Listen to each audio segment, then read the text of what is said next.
देखी भैया, कोरोना महामारी में फसल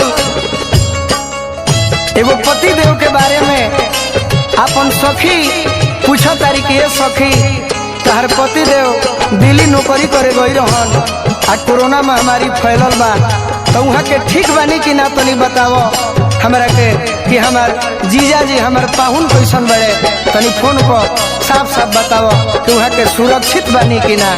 तो देखी सखी अपना सखी से कैसे बताओ तारी फोनवे पर, सुनी सब है भैया।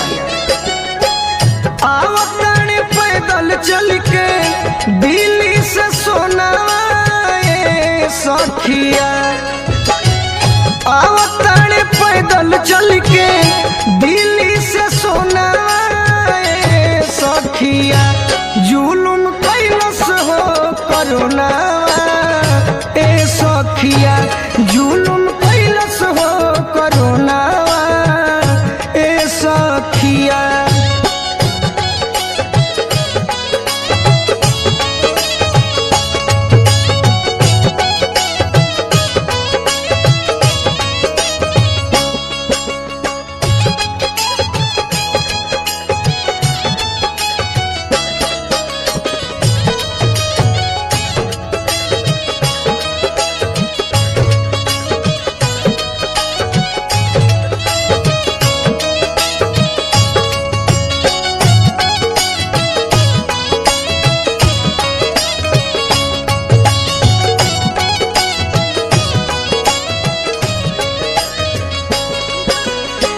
बंद भइल फैक्ट्री, बंद भइल रोजगार हो, पिया परदेसिया लौटी आवेलन बिहार हो।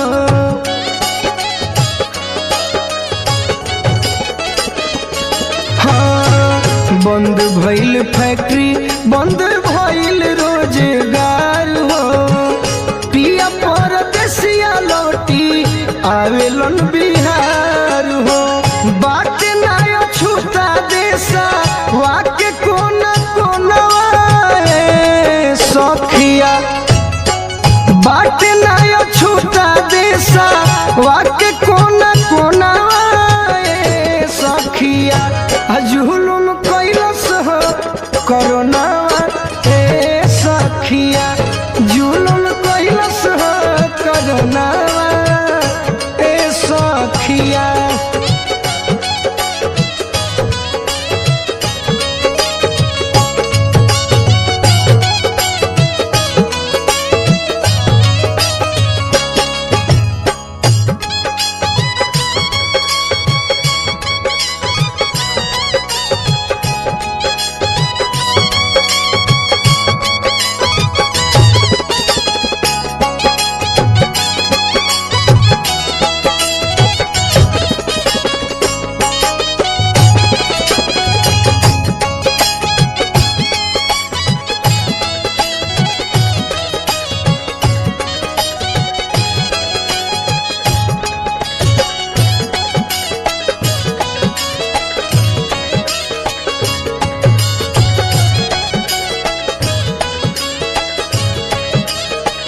मचल हाहाकार बाटे दुनिया जहान में, इंडिया अमेरिका स्पेन या जापान में। ये सखी मचल हाहाकार बाटे दुनिया जहान में, इंडिया अमेरिका स्पेन या जापान में।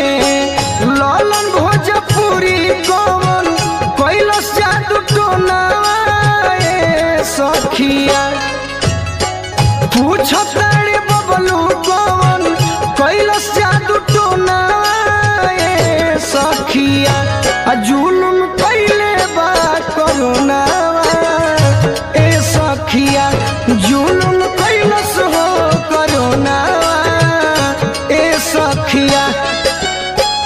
आवताने पैदल चल के दिल्ली से सोना सखिया, आवताने पैदल चल के दिल्ली से सोना सखिया, जुलुम कैलस हो